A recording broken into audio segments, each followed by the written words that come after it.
ya kita perlu ngelihat ini dari ini ya, konflik lama, ditarik lagi dari sejak dulu pasca Perang Dunia Kedua, pasca runtuhnya Soviet ya. Jadi kan waktu era ada Soviet dulu,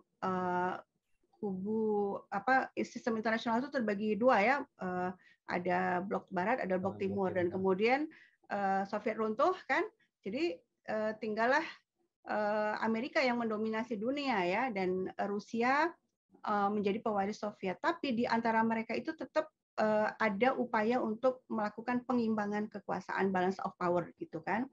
Nah, garis merahnya Rusia adalah jangan lakukan ini ya, jangan mengekspansi NATO ke timur gitu ya.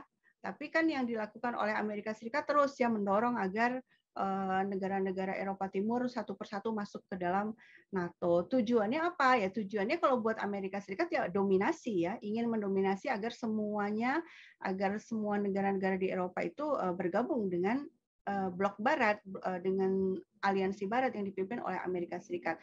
Nah, sekarang ketika ini terjadi buat Rusia, ini sudah dianggap sebagai ancaman besar ya, ketika Ukraina sebenarnya mulai sejak 2008 tuh Ukraina tuh ditawari oleh NATO untuk bergabung ya, dan Ukraina waktu itu bilang mau berminat tapi belum karena setelah itu dianulir oleh presiden berikutnya. Nah, kenapa kok ini kalau dari sisi Amerika Serikat ya itu ya power dominasi itu kepentingannya, dan tapi sebenarnya kalau dari sisi strategis, dari sisi penting nggak sih Ukraina buat Amerika Serikat, itu enggak. Kalau buat NATO penting atau tidak? Sebenarnya masalahnya itu NATO-nya itu juga ketika mereka mengatakan penting atau tidak, menguntungkan atau tidak, itu juga terdominasi atau terhegemoni oleh keinginannya Amerika Serikat gitu ya.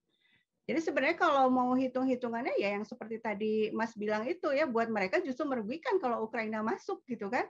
Nah, karena apa? Menjadi tambah beban kan? Karena NATO itu wajib membela semua anggotanya. Satu serangan kepada satu anggota itu semua harus bareng-bareng untuk membiayai, dan itu biaya perang itu berat sekali gitu. Nah, sekarang karena Amerika Serikat punya ambisi untuk mendominasi, NATO itu yang memang berada di bawah dominasinya atau hegemoninya Amerika Serikat, ya itulah yang mereka lakukan ya. Mereka berusaha membujuk Ukraina untuk masuk, tapi sebenarnya kalau menurut saya mereka tidak serius ya membujuk itu, hanya untuk gertakan saja ya ke pihak Rusia sebenarnya gitu kan. Artinya ini terlihat dari ini ya, Bu. Misalnya sampai hari ini kan kita tidak melihat ada persenjataan berat yang dikirim NATO untuk membantu Ukraina gitu. Iya, NATO secara resmi tidak mengirimkan pasukan ya kan? Iya.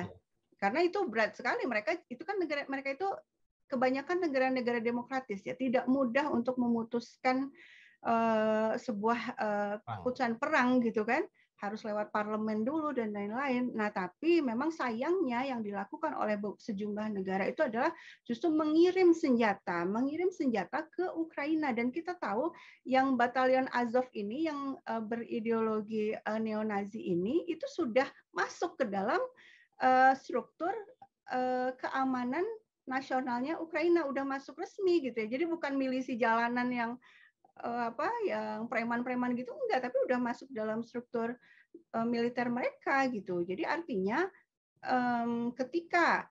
Terima kasih sudah nonton. Jangan lupa like, subscribe, dan share ya.